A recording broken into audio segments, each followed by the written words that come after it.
大家选猫的时候一定要避雷这种面相的猫，因为谁家正经猫这么爱偷看人洗澡啊？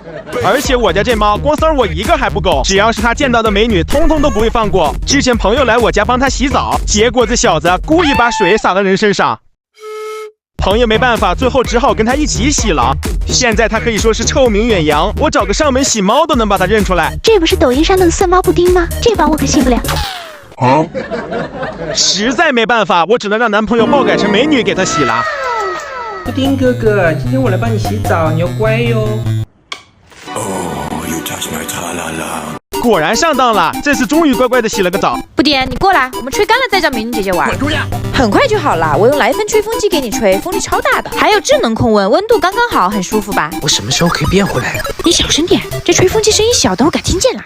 咱们吹完又是柔顺可爱的小猫了，美女姐姐身上也是啦，赶紧去洗洗吧。让我看看美女洗澡是什么样的。哎，怎么是个男的？你羞涩的白线像骗子，第一次的画面。